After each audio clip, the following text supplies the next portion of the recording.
Ok, listo. Entonces, ahora sí.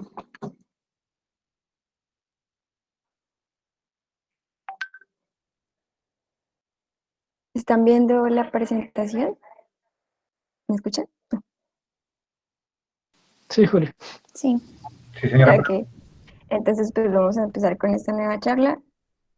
Le agradecemos primero que nada a Alejandro Mora por hacer esta charla posible, pero vamos a hacer como una pequeña introducción de los ciclos de conferencia que hemos estado haciendo con estas semanas.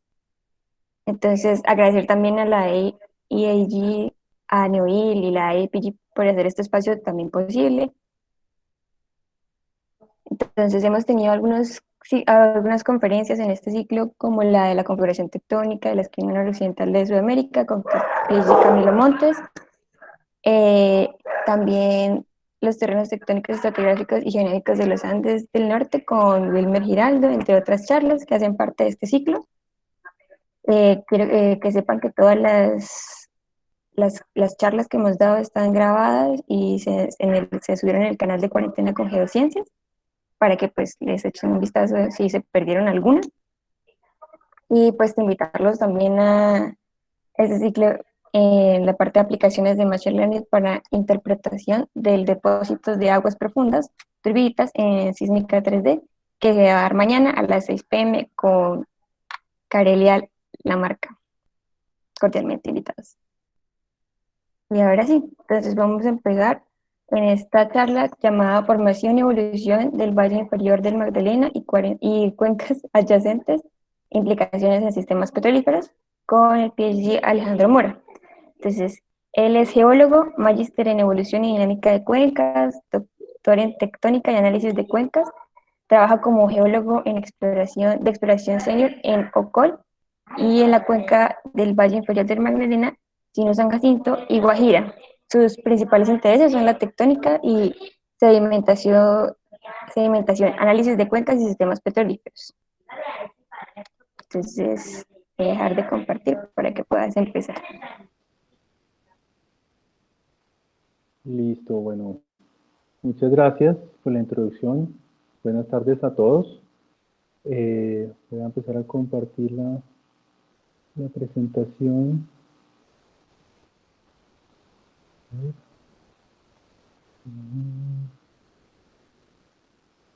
No sé si ya están viendo mi presentación. Sí, señor. Ya sí, estoy. listo. Así en el mismo. Listo, entonces voy a ponerla así en modo pantalla completa con el pointer, el láser. Bueno, muchas gracias por la invitación al capítulo de la Universidad Nacional de la Asociación Colombiana de Geólogos y de las demás, digamos, entidades involucradas en esta sesión de charlas. Les pido disculpas porque esta charla se había programado unas semanas antes, pero por motivos de fuerza mayor no la pude dar. Entonces, bueno, hoy sí, afortunadamente, pues ya estoy aquí. Y bueno, les voy a hablar de la formación y evolución del Valle Inferior del Magdalena y cuencas adyacentes y algunas implicaciones en sistemas petrolíferos. Comenzando con este afloramiento que es de la zona de la vía de Montería a Planeta Rica. De pronto muchos de ustedes han visitado estos afloramientos de lo que sería como la formación Ciénaga de Oro, con esos mantos de carbón que aquí se ven muy bien desplazados por fallas normales, muy bonitas, unos afloramientos muy buenos. Los visitamos hace ya varios años, entonces no sé qué tan deteriorados estén, pero creo que han abierto otros, entonces vale la pena estar yendo por allá a revisar esos afloramientos. Bueno, entonces la agenda que tengo para hoy, una introducción con algunos conceptos de tectónica y cuencas sedimentarias, teniendo en cuenta pues que el público, gran parte del público es de pregrado, estudiantes del capítulo de Bogotá. Y luego ya entraríamos a lo que es la formación y evolución del Valle Inferior y Sinú San Jacinto. Luego algo mucho más corto de lo que es la cuenca de la Guajira, sobre todo enfocado en la Baja Guajira y Cesar Ranchería, y las conclusiones de lo que vamos a presentar. Bueno, para comenzar, la pregunta que uno se hace, ¿para qué hacer estudios regionales y de cuencas? Entonces aquí la respuesta se encuentra en esta pirámide de exploración que de pronto algunos de ustedes ya conocen, donde pues la base de la pirámide, que es el sustento de la misma, la dan los estudios a nivel de tectónica, de cuencas y lo que llamamos plays, con todos estos tipos de estudios. Entonces, en la medida que uno tiene un buen sustento en cuanto a tectónica, cuencas, plays, pues va dándole una robustez, digamos, a medida que asciende en la pirámide y se va enfocando ya en los prospectos y ya perforación de prospectos y ojalá pues descubrimientos, ¿no? Entonces, es partir desde el enfoque de cuencas y plays hasta prospectos y ojalá campos comerciales de hidrocarburos. Entonces, el éxito de estas exploraciones y perforaciones depende en gran parte de los estudios regionales y de cuencas.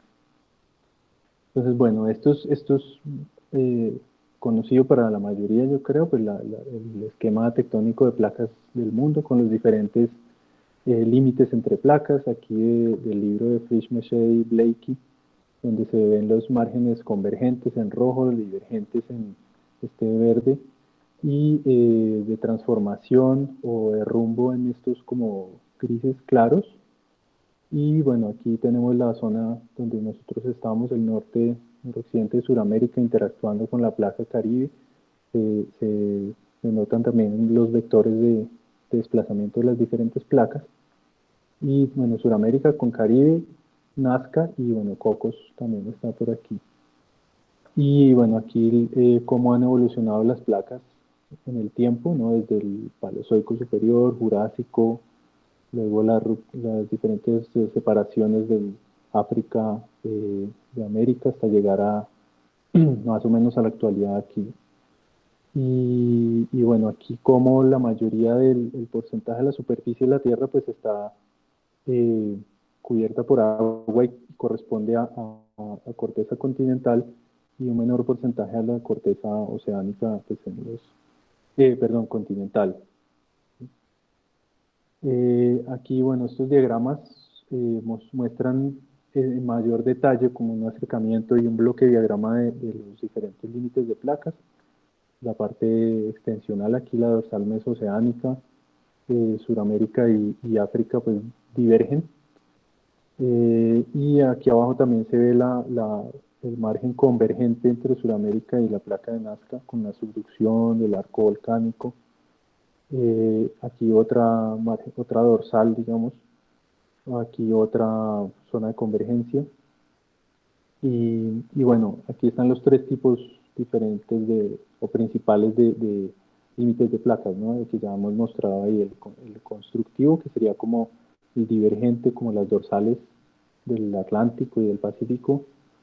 El destructivo, que serían las márgenes convergentes, como el occidente de Sudamérica y de Colombia, donde la placa de Nazca está subduciendo bajo Sudamérica. Y los conservativos o de transformación, que serían los de rumbo, como por ejemplo la placa aquí se ve la Caribe con Sudamérica, con el sistema de fallas de Boca, el Pilar San Sebastián, o los de aquí de San Andrés y otros sistemas así bien conocidos, que se observan aquí en este mapa con diferentes colores cada uno de los límites. Entonces, ¿qué son las cuencas sedimentarias? Ya entrando al tema en el que nos vamos a enfocar hoy. En una definición compilada a varias fuentes, dice que son regiones de la corteza terrestre que por actividad de las placas tectónicas principalmente ha sufrido subsidencia prolongada, permitiendo la acumulación de sedimentos. Aquí este es un esquema muy sencillo, pues esta corteza se hunde por algún movimiento, puede ser divergencia de placas o transformación o cualquiera de estos movimientos, genera este espacio de acomodación en el que llegan cuerpos de agua, pueden ser mares, lagos, ríos, y los sedimentos se acumulan allí, de manera que van a dar lugar a cuencas que pueden tener hasta decenas de kilómetros de espesor, hasta miles de kilómetros cuadrados de área y decenas de millones de años de existencia. Y un punto importante es que no todas las cuencas tienen potencial para generar y producir hidrocarburos, entonces tiene que haber sistemas petrolíferos activos o que hayan estado activos en el pasado para que haya una, digamos, producción y ojalá comercial de hidrocarburos en una cuenca. Entonces aquí pasamos a lo que son las clasificaciones y tipos de cuencas sedimentarias. Esto es tomado del libro de Allen y Allen del 2005, en la cual aquí se clasifican las cuencas de acuerdo al tipo de sustrato, tipo de movimiento de placas y la ubicación respecto a los límites de placas. Entonces en este cuadro tenemos en el eje horizontal el tipo de movimiento de placas, entonces los que vimos antes y que tenemos aquí a la derecha, convergente, divergente y de transformación o de rumbo. Y en el eje vertical tenemos el tipo de sustrato, desde continental, transicional a oceánico. Y de acuerdo a esos ejes, pues podemos tener márgenes, por ejemplo, convergentes en corteza continental o asociada a corteza continental, como las llamadas eh, retroarco de antepaís, o transicionales de pronto pueden ser más antearco, como justamente la que vamos a ver hoy, que es el Valle Inferior y San Jacinto, serían más de cuencas tipo arco en una interacción entre corteza continental y transicional. Y están las fosas oceánicas o los rifts oceánicos en corteza oceánica, los rifts asociados a márgenes divergentes. Y márgenes de transformación serían principalmente cuencas tipo Pula Parto, ese tipo como por ejemplo las de La Guajira van a ser relacionadas con movimientos de rumbo. Y en este cuadro gris vemos lo que es más las cuencas que están hacia el interior de las placas, ¿no? Entonces lo que llamamos los aulacógenos o las intracratónicas y todo este tipo de cuencas que están lejos de los límites de placas dentro de las cuencas, ya sea de la corteza continental o corteza oceánica. ¿Qué mecanismos son los que forman las cuencas? Entonces, de acuerdo a los autores más reconocidos, hay mecanismos principales como la deformación flexural por la aplicación de cargas, la isostasia, que tiene que ver con extensión, adelgazamiento y enfriamiento de la corteza, y dinámicos a nivel del manto. Entonces aquí en este diagrama se ilustra lo que acabo de decir, la parte flexural. Entonces, por ejemplo, cuando se aplican cargas tectónicas o de sedimentos, eso, digamos, dobla la corteza y permite que haya espacio de acumulación. La parte isostática, ya sea por extensión de la corteza, por ejemplo, lo que vemos aquí en este diagrama, en un rift entre África y Arabia, la corteza se adelgaza, se extiende, incluso hay ascenso del manto, y eso se relaciona con esta, digamos, extensión en la corteza. También cuando se enfría la corteza, se, se, se, se pueda generar una subsidencia, y la parte del manto, que es lo que ya se llama topografía dinámica. Entonces, bueno, aquí ya lo que les había mostrado antes, la ubicación del área de estudio, es una zona compleja. Aquí es un acercamiento de esta esquina noroccidental de Sudamérica, mostrando los principales rasgos. En el caso de lo que vamos a ver hoy, pues vamos a estar enfocados en esta zona que estoy señalando. El MB es Valle Inferior del Magdalena, San Jacinto, el cinturón de San Jacinto, el cinturón de Sinú. Sistema de placas de Romeral y de Palestina van a tener una influencia hacia el norte, no tan evidente, digamos, en superficie, pero que se ve en el subsuelo. El sistema de fallas de Bucaramanga y Santa Marta también está formando el límite entre lo que sería el Valle Inferior y Cesar Ranchería. Y aquí tenemos este triángulo que es la Sierra Nevada de Santa Marta, limitada por la falla de Santa Marta, la falla de Oca al norte, y la falla de Oca separa a Cesar Ranchería de La Guajira.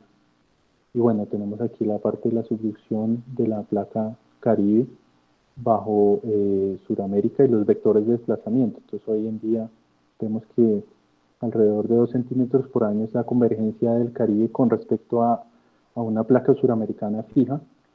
Es una velocidad baja comparada con la de Nazca, que es mucho más rápida, y el ángulo también varía, como vamos a ver más adelante.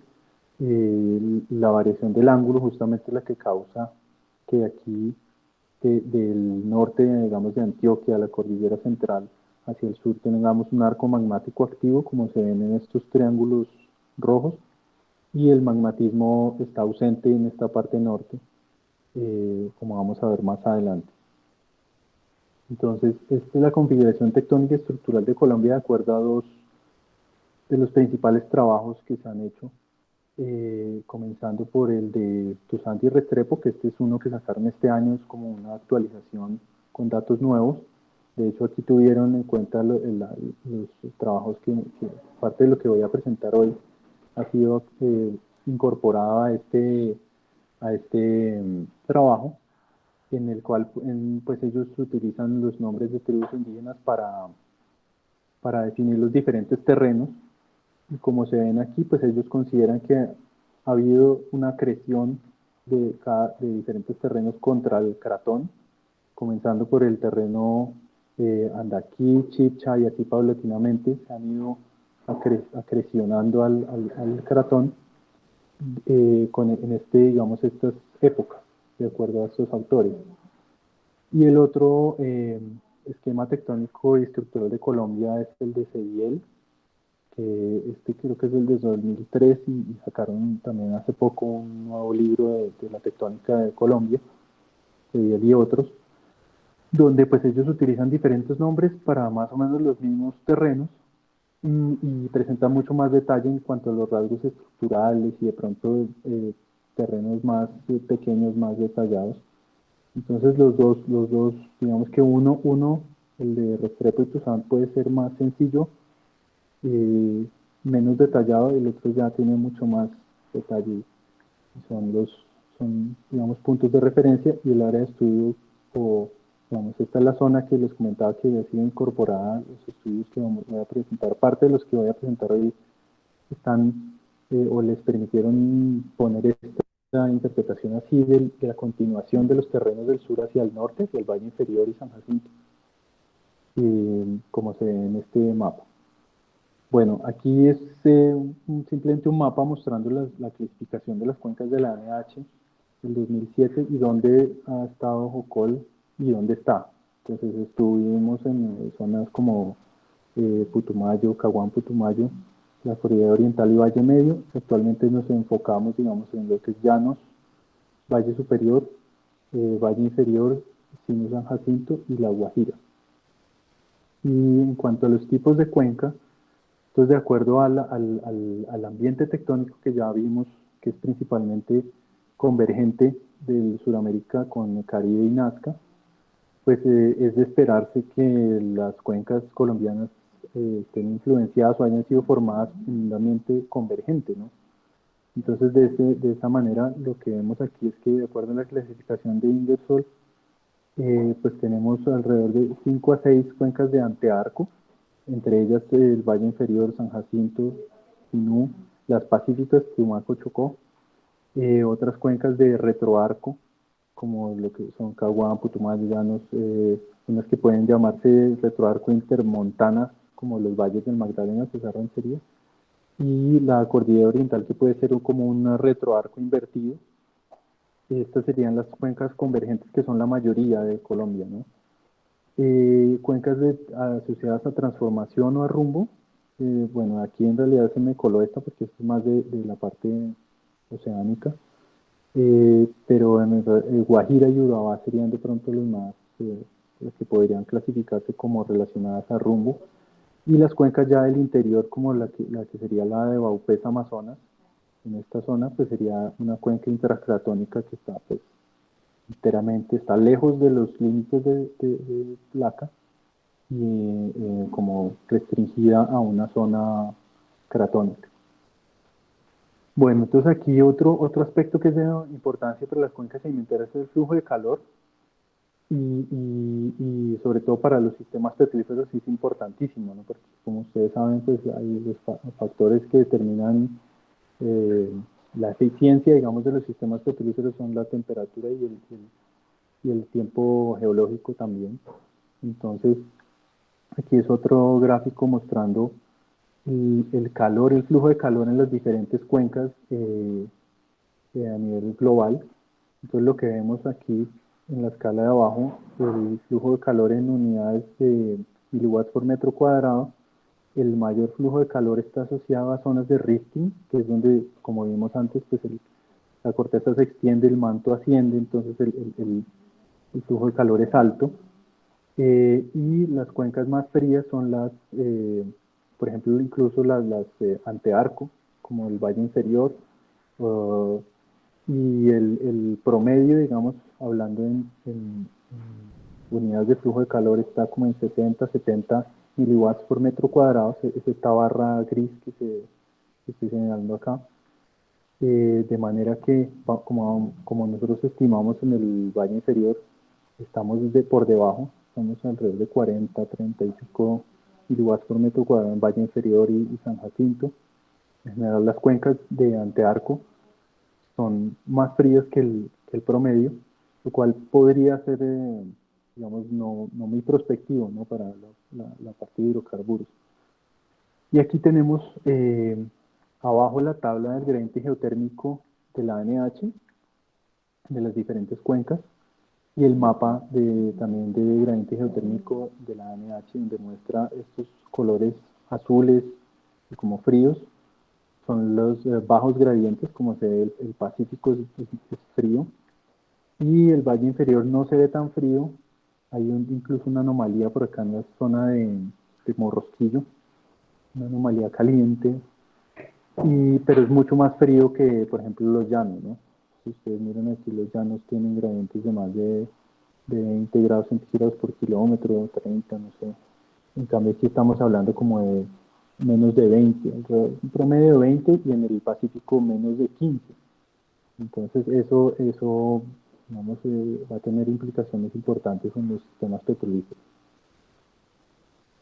Bueno, ahora sí, entrando en materia, vamos a comenzar con lo que es la evolución del Valle Inferior y San Jacinto, comenzando por los elementos a gran escala. Entonces aquí esta es una figura de Tyndall y otros, donde se muestra lo que es la placa Caribe, con esta forma limitada al norte y al sur por rasgos principalmente de rumbo, que terminan en esta zona convergente con el arco de las Antillas, por la subducción del Caribe bajo la placa eh, perdón, del Atlántico bajo la placa Caribe. Y aquí en esta zona tenemos entonces ya la zona que vamos a ver en más detalle, que es la zona de subducción del Caribe bajo Sudamérica. Entonces, bueno, aquí para comenzar con los modelos de formación del norte de Colombia, creo que la mayoría sabe que hay dos principales modelos de origen del Caribe, ¿no? Uno alóctono y otro autóctono. Entonces, el autóctono es el que, digamos, contempla un origen in situ del Caribe, en el cual pues esta placa se formó un poco más al oeste de su posición actual, pero igual entre las Américas. Y incluso se ha propuesto que ha sido una margen pasiva. Por ejemplo, en el trabajo de Rossello y Cosi y otros trabajos han propuesto pues que, como se ven estos cortes, que todos son, digamos, fallas extensionales, un cambio de corteza continental a transicional así gradual, tipo el oriente de Brasil o cosas de esas, y que de pronto ha habido gravitación, deslizamiento gravitatorio aquí formando los pliegues. Entonces ese es el modelo de ellos, y este es el modelo, digamos, de la formación aquí del Caribe desde el Jurásico hacia el Cretácico inferior, donde se empieza a abrir aquí el Protocaribe. Luego ya la placa está relativamente cerca de su posición actual, y prácticamente la migración ha sido mínima. El cambio que ha surgido desde el Cretácico hasta hoy ha sido muy poco. La migración ha sido muy poco comparada con el modelo que ahora vamos a ver, que es el alóctono, que es este, que es mostrado aquí por Pindel y otros, donde vemos que la placa Caribe estaba mucho más al suroccidente de su posición actual, aquí en el Aptiano. Luego en el Maastrichtiano empieza a subir, en el Eoceno ya se empieza a meter más entre las Américas hasta que ya aquí para el Mioceno medio tardío pues está ya metido más o menos parecido a lo que vemos hoy. Entonces es un modelo que contempla distancias largas de migración de la placa que se originó en el Pacífico. Este es otro esquema de Polman mostrando ese mismo migración de placas desde el hotspot de Galápagos y la zona del Pacífico. Y lo que nosotros vemos, que parte de la evidencia la vamos a mostrar más adelante, es que en Jocol favorecemos más el modelo alóctono, nos parece que es más robusto, ahí las evidencias sustentan más este modelo, pero pues el debate continúa y pues la idea es seguir adquiriendo información y haciendo estudios para ver si se va resolviendo un poco este debate. Bueno, aquí, por ejemplo, para la estructura del norte de Colombia, Pennington fue uno de los primeros que mostró lo que sería la subducción de la placa Caribe baja de Sudamérica. Entonces aquí él definió de hecho el segmento Bucaramanga de la placa Caribe bajo Sudamérica, aquí con base en la sismología. Y este fue el ángulo y la geometría, digamos, que él interpretó para este segmento que él llamó de Bucaramanga. Y hay otros trabajos, entonces, por ejemplo, el de Taboada también él utilizó tomografía sísmica para tener una imagen profunda de la placa Caribe bajo Sudamérica. Syracuse, que también proponen, como Vargas y otros han propuesto pues diferentes rupturas en los slabs o en las placas que han subducido bajo Sudamérica. Y aquí están los modelos, por ejemplo, de Rocío Bernal y otros que integraron herramientas como inversión gravimétrica, métodos potenciales. Adriana Mantilla también hizo análisis de métodos potenciales. Digamos que todos estos estudios están concluyendo, están convergiendo a favor de una margen tipo antearco, una margen de subducción de bajo ángulo, por razón por la cual no hay magmatismo, subducción del Caribe bajo Sudamérica. Entonces estos son como los estudios, algunos de los estudios anteriores. Y bueno, ya para comenzar con lo que nosotros hemos hecho, pues partimos de lo que hacemos como intérpretes sísmicos, en el caso mío, pues el día a día, es utilizar, aquí vemos el área de estudio con el mapa geológico, una base de datos proporcionada por Jocol, muy grande, sísmica, pozos, mapas geológicos, toda la información disponible. Empezamos por interpretar las diferentes líneas sísmicas. Aquí es simplemente un ejemplo para ver cómo en esta zona del Depocentro de San Jorge pues, se amarran los diferentes reflectores, comenzando por el basamento, que es este reflector de mayor amplitud, que amarra uno con la información de pozos. Perdón. Y llega a estos mapas, como este que está aquí, y es el tope del basamento, que se interpreta en tiempo, pero que después, utilizando velocidades tanto de pozos como de la sísmica, se convierte a profundidad, como lo vemos aquí en metros, perdón. Entonces aquí lo que vemos es que el valle inferior pues tiene estos rasgos principales: un depocentro en el norte de Plato, depocentro al sur, San Jorge, separados por un alto que aquí llamamos de Magongués y Cuco, y hay otros altos pequeños, el de Apure, el Difícil, el Pibijay, en una zona donde está mejor definido, hay más sísmica, más pozos, mientras que esta zona de San Jacinto es más interpretativa, no hay muchos datos del basamento ahí. Se han reportado basaltos, periotitas por aquí, entonces se cree que es de tipo transicional a oceánico, pero en la sísmica los pocos datos de pozo les permiten solo hacer una aproximación, que es lo que se muestra aquí, ¿no? Una aproximación de esta zona de San Jacinto, mucho más deformada compresivamente comparado al valle inferior, que tiene más deformación de tipo extensional.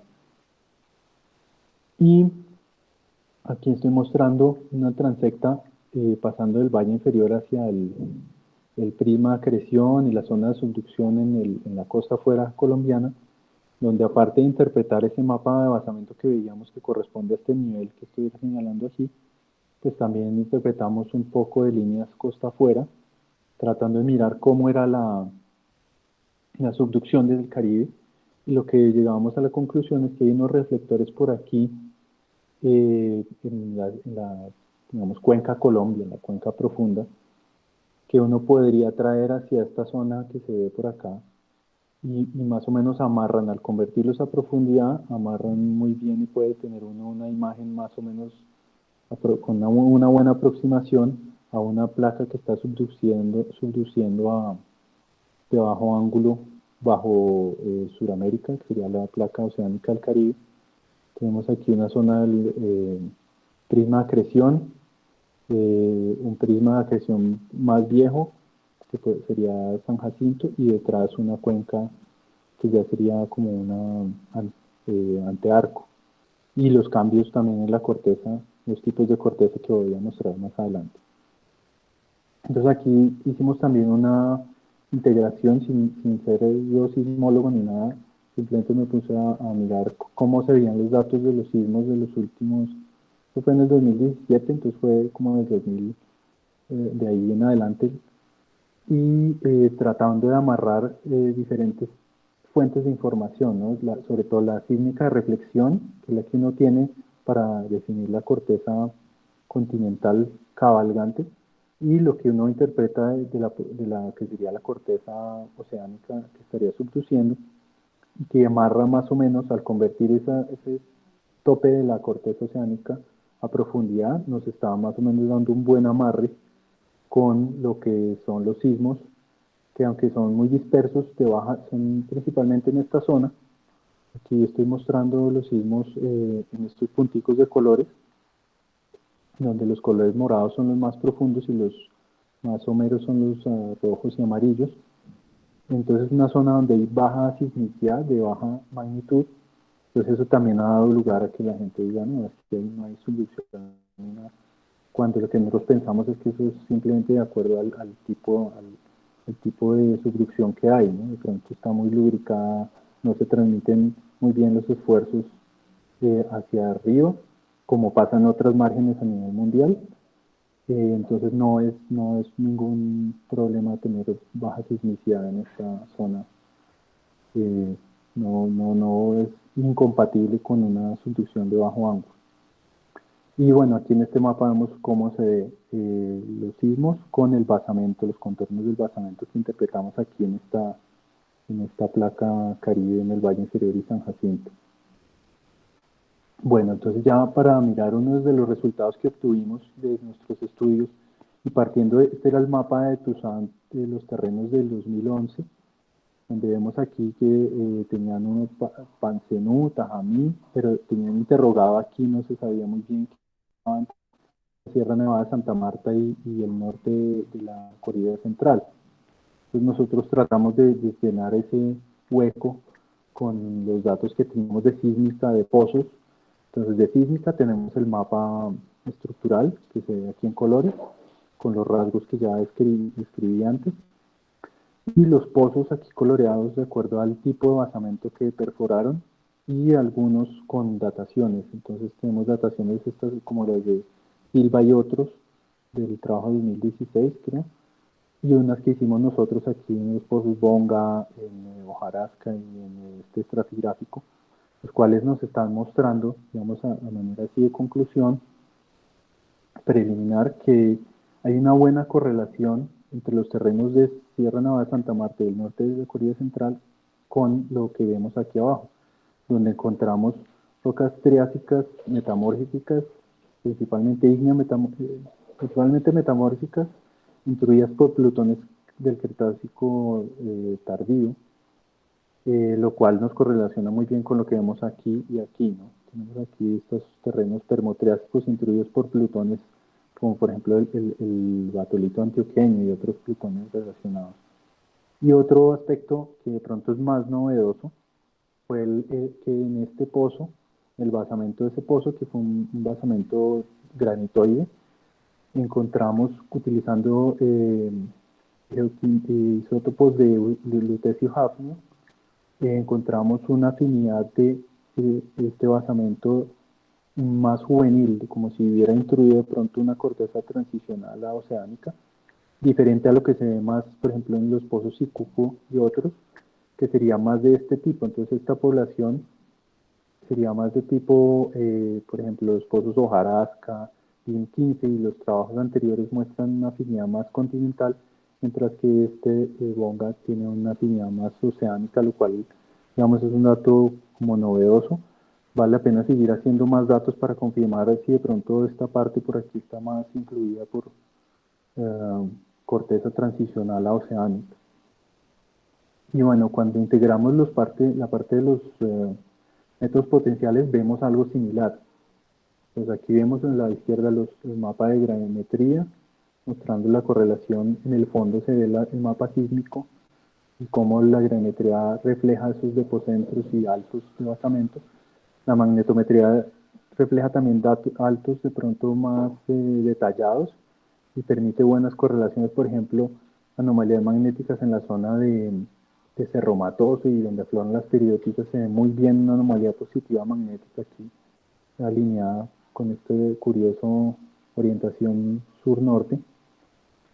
Y cuando hacemos secciones o transectas utilizando los métodos potenciales, lo que vemos es algo similar a lo que mostré antes, que de pronto pasa uno de una zona, un basamento de un tipo, y hacia el occidente empieza a encontrar zonas con anomalías tanto de gravimetría como de magnetometría, que sugieren un cambio de densidad, de pronto unas rocas más densas, basamentos que pudiera ser tipo transicional a oceánico, ¿no? Incluso se ven estos picos aquí.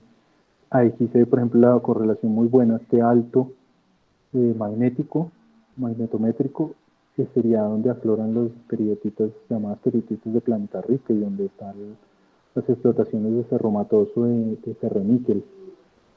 Entonces digamos que los métodos potenciales están sugiriendo que hacia el occidente habría de pronto un cambio hacia un posible terreno calima, como el que llamaban Tuzán y Restrepo, el terreno más oceánico.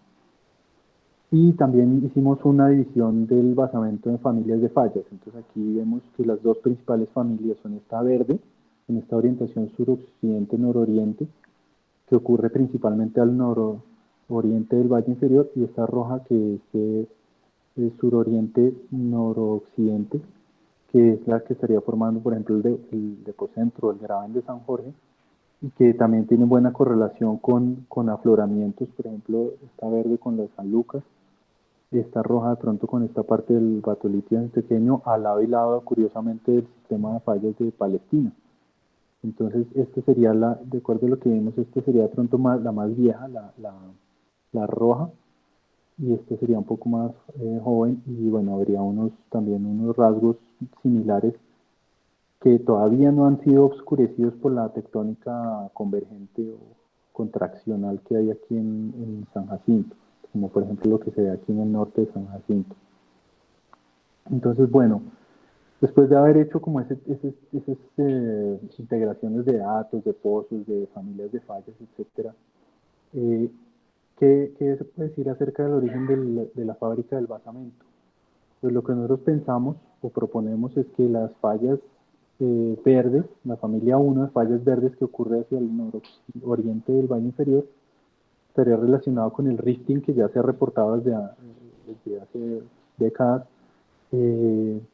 jurásico, como vemos en este diagrama de Sediel y otros, que tiene con estas estructuras orientadas suroccidente-nororiente, que coinciden muy bien con estas fallas, mientras que las estructuras de la familia 2, las fallas rojas, estarían más relacionadas a lo que se ha visto, por ejemplo, en Ecuador por Dali, donde debido a la convergencia de la placa protocaribe, digamos, o Caribe con Sudamérica, hace como una partición de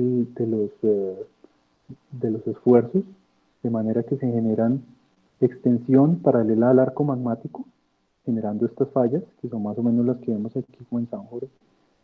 Y se genera también rumbo, principalmente de extral, fallas, así como se ve esto con estas posibles rotaciones de bloques. Entonces esto se ve en el antearco, en cuencas de antearco de Ecuador, que puede ser algo similar a lo que tenemos aquí, y que se ve en la sísmica, ¿no? Este rasgo, ya lo que les mostraba antes, aquí en esta esquina norte de San Jacinto, tenemos sísmica 3D, que muestra esta sección que se ve a la izquierda, es esta blanca, que muestra cómo se ven estas fallas, que son de la misma orientación de la familia roja, y que son estas fallas que parecen como en dominó, afectando el Paleoceno y el Eoceno. Entonces todo eso estaría, digamos, relacionado a esa partición de esfuerzos por la convergencia oblicua entre el Protocaribe, el Caribe y Sudamérica. Este sería el mecanismo propuesto para esa partición de esfuerzos. Entonces aquí la convergencia oblicua, extensión, rumbo, y aquí también las fallas, y mientras que al oriente pues habría rifting y algo de rotación de pronto también como lo han propuesto antes, de la Sierra Nevada de Santa Marta, y algunos bloques han rotado en alguna magnitud. Entonces, digamos que para concluir de esta parte, los mecanismos propuestos para la formación del basamento del valle inferior sería una herencia de fallas jurásicas del rifting, también la convergencia oblicua que causó esta partición de desplazamientos. Después se siguió la subducción y luego ya entrando más a que sería la formación del valle inferior que vamos a ver más adelante, estas fallas extensionales que se formaron en tiempos paleocenos, eocenos, todo eso, se reactivarían después para dar lugar a lo que es el Valle de San Jorge, el Graben de San Jorge y otras estructuras que vemos ahí. La correlación entre los terrenos, entonces lo que les decía, esto fue lo que tomaron Tuzán y Restrepo para en el mapa de ellos dibujar la parte norte y occidente del Valle Inferior como un terreno de pronto transicional a oceánico. Aquí nosotros proponemos que esto sería más como el Quebrada Grande, y el Calima ya estaría más hacia San Jacinto. Esta zona no está muy bien controlada, hace falta más datos de pozos y más análisis ahí. Mientras que el oriente y sur del Valle Inferior sería la continuación del terreno Taamí, y el Chipcha también de pronto está por acá.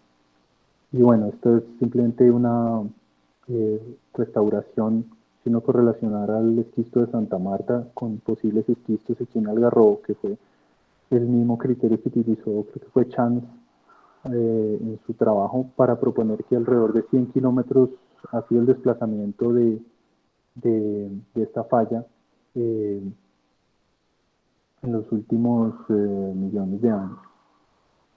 Y esta es la configuración tectónica en el Cretácico tardío, con base en todo lo que se ha mostrado. Entonces sabemos que había un arco magmático, la subducción del Protocaribe, subducción normal, con un arco magmático que introducía seguramente corteza continental, y de pronto más hacia el occidente una corteza ya más transicional, como lo mostró la geoquímica isotópica de isótopos de uranio de hafnio, lutecio hafnio aquí. Y entonces aquí tenemos lo que era la reconstrucción en ese momento.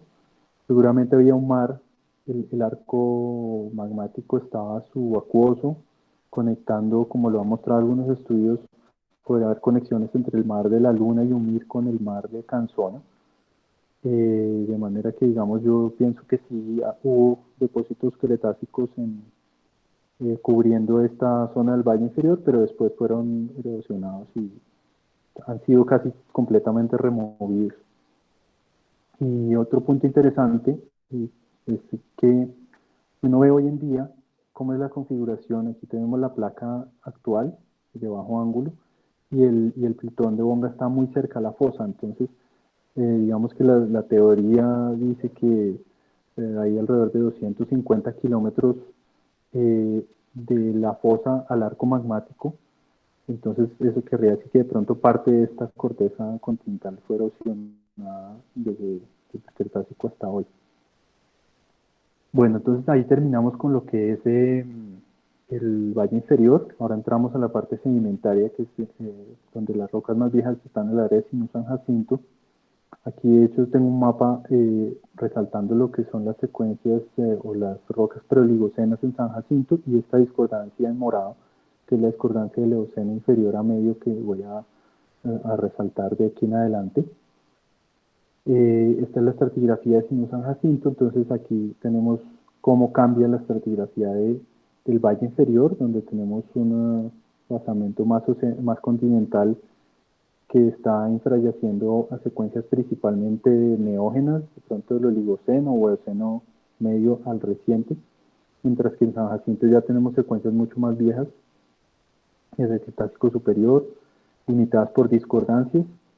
Tenemos la secuencia 2, San Cayetano, y entre la 2 y la 3 tenemos una discordancia también que es muy importante, que es la morada que les mostraba antes en el mapa, una discordancia angular que se ve muy bien tanto en afloramientos como en la sísmica, y que va a tener, digamos, parte del objetivo de este estudio era tratar de ver qué había causado estas discordancias, cómo se relacionaba la tectónica con la depositación de estas secuencias.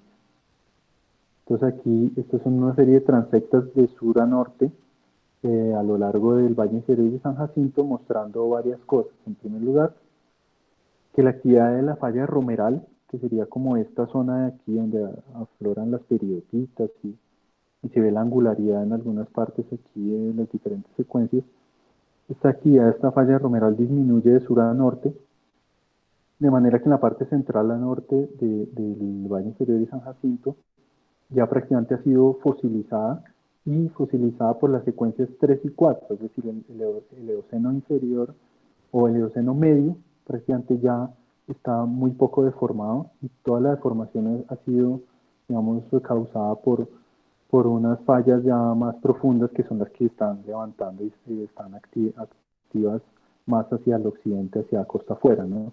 Entonces, si ustedes ven, esto es más que todo basculamiento de este cinturón de cabalgamiento que ha basculado todo el valle inferior hacia el oriente, y la falla romeral prácticamente inactiva. Entonces es un punto importante mostrar cómo esas secuencias 3 y 4 fosilizaron ese evento y marcaron de pronto el fin de la actividad del sistema de fallas de romeral, el área de estudio. Por eso que acabo de mencionar, nosotros hicimos un ejercicio que fue integrar diferentes fuentes de información sísmica, reflexión, información de los sismos y tomografía sísmica, para tratar de reconstruir la geometría de la placa que ha subducido bajo Sudamérica.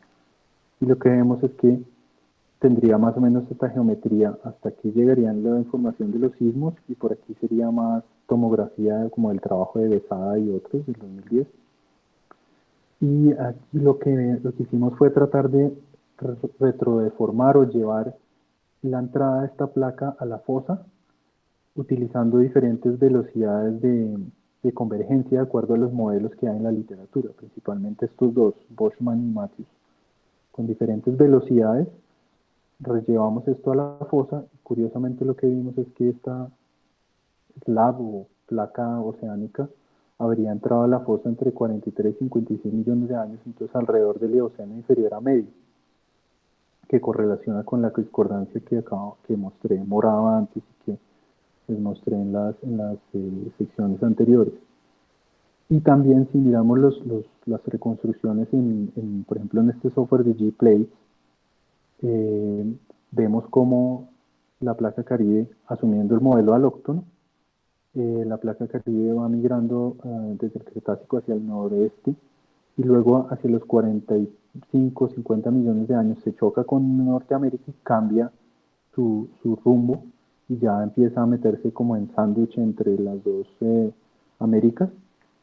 Entonces, curiosamente, es a esta época que sucede eso, y curiosamente también hacia los 45 millones de años el magmatismo, el arco magmático se apaga en el norte de Colombia, ¿no?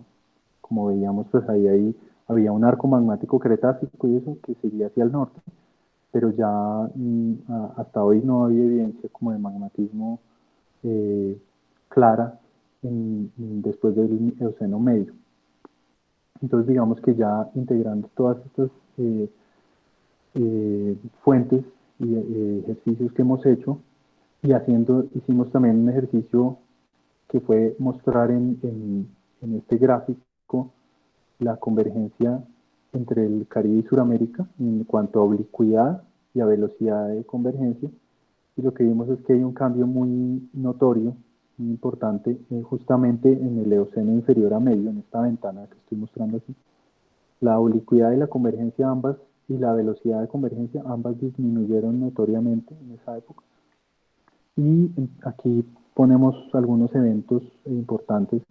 Entonces todo parece coincidir, ¿no? El fin del magmatismo, el fin de las actividades de Romeral y Palestina, de pronto el comienzo de la subducción de bajo ángulo y más adelante el comienzo de ya la actividad como de Boca del Pilar, San Sebastián, etcétera.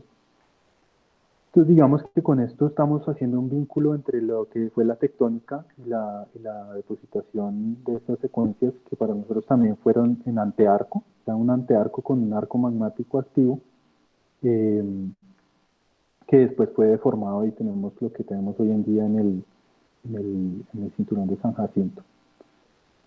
Con respecto al valle inferior, ya pasando del Oligoceno en reciente, entonces nos vamos a enfocar en esta ventana de tiempo del Oligoceno reciente y estas secuencias del 5 al 10, Ciénaga de Oro, Porquero, Tubará. Y aquí vamos a ver rápidamente unos patrones sismoestratigráficos que nos permiten, digamos, llegar a conclusiones sobre la paleogeografía, el relleno de la cuenca, etcétera. Comenzando desde el sur, aquí tenemos esta sección 1, del sur del Valle Inferior, donde vemos aquí la depositación de estas secuencias 5 y 6, se van adelgazando, traslapando el basamento hacia el sur-oriente, indicando pues el avance, el relleno paulatino del mar somero en esa dirección. Aquí tenemos esta sección norte-sur a lo largo del Graben de San Jorge, que estaba mostrando cómo la sedimentación estaba controlada por fallas extensionales. Aquí se engrosan estas secuencias. Incluso hay una pequeña inversión aquí, y ya posterior. Y bueno, ya después todo es fosilizado por esta secuencia. Entonces digamos que era una zona de sedimentación controlada por fallas normales. Aquí vemos en esta sección también al sur la presencia de posibles altos, lo que llamamos nosotros forward highs. Entonces esta secuencia 5 está siendo traslapada por la secuencia 6, indicando que de pronto había uno o más altos, hubo periodos de levantamiento ahí en los que generaron unos altos intracuenca, en la zona del Forac. Y ya en la parte norte, pues tenemos esta secuencia que viene prácticamente desde el Cesar, desde los sistemas fallas de Romera, de Santa Marta, Bucaramanga hasta Barranquilla, que muestra cómo cambia el patrón de sedimentación de una, digamos, era más controlado por fallas, más cambios en el espesor, luego una transgresión, después esa transgresión y ese relleno de una paletopografía fue reemplazado por regresión, progradación, hubo algo aquí continente adentro en el hinterland, como llamamos, que causó que la sedimentación ya empezara a cambiar, empezar la progradación de estos clinoformos de bajo ángulo que vemos aquí. Así paulatinamente la cuenca fue llenándose, rellenándose. En algunos casos había unos altos también, de lo que nosotros interpretamos también como altos de Forarc, hasta que pues llegó la sedimentación a casi esta Barranquilla, que sería como el proto Magdalena, rellenando este depocentro de Plato en el norte. En vista de mapa, pues se puede, digamos, ilustrar de esta manera. Aquí tenemos, por ejemplo, la parte baja temprana del Mioceno, donde teníamos esta sedimentación marina somera, representando estos colores amarillos, algunos carbonatos en los altos de basamento. Estos altos son los forward highs que mostraba antes. Y luego ya en el Mioceno medio, en algún momento ocurrió la conexión, que es clave, fue clave la conexión entre el valle medio y el valle inferior. Empezó a haber unos depósitos, unos paleodeltas aquí en diferentes lugares, empezaron a rellenar la cuenca, primero con depósitos marinos profundos y después ya a medida que en el Mioceno medio tardío la cuenca se fue colmatando, todos estos clinoformos que me mostraba antes fueron migrando hacia el norte, pues ya las facies fueron cambiando. Curiosamente hay la falla que les mostraba que tenía una inversión leve, está de acuerdo a un levantamiento, digamos, en el Mioceno tardío Plioceno del sur, mientras que el norte estaba subsidiendo, digamos.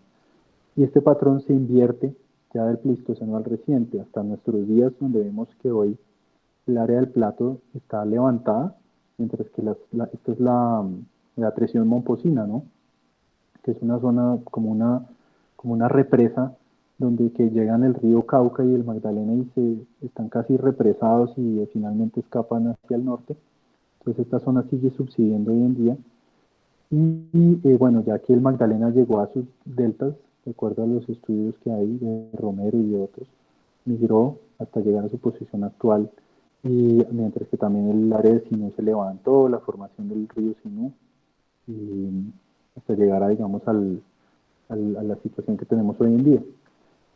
Entonces, bueno, aquí después de haber visto esto, nosotros también integramos, por un lado, la parte tectónica, que vemos aquí, tanto en este cuadro pequeño como en este cuadro C, donde lo que uno ve es que no ha habido cambios dramáticos como veíamos entre el Cretácico al Oligoceno. No hubo cambios dramáticos ni en oblicuidad ni en velocidad de convergencia, pero sí hubo cambios dramáticos en las ratas de sedimentación y de subsidencia, como se ve aquí en estos diagramas de subsidencia y de tasas de sedimentación, donde vemos que en el valle inferior, pues aquí hubo un aumento en el Mioceno medio principalmente. Y aquí, si integramos los datos de costa afuera, ese aumento es más dramático aún, ¿no? El Mioceno medio tardío, las secuencias 7, 8 y 9 tienen unas tasas altísimas de sedimentación, lo cual está indicando que la tectónica no fue un control tan grande para la depositación y el relleno del valle inferior, como si fueron los cambios en el hinterland, ¿no? Entonces, principalmente lo que nosotros pensamos es que toda esta sedimentación se relacionaba con la conexión entre el valle medio y el valle inferior, y unos aportes, levantamientos en el continente que fueron proporcionando todo el sedimento que se fue depositando tanto en el valle inferior, erosionando, y después en la parte de prisma que está afuera.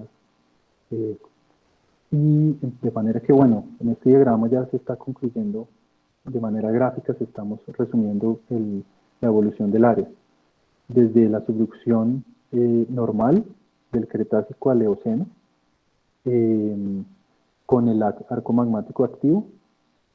Luego damos un salto al Oligoceno, donde pues las fallas que se han formado antes se vuelven a reactivar de manera extensional, de pronto por enfriamiento de la corteza, colapsaron y colapsó el mismo arco magmático y se reactivaron extensionalmente esas fallas.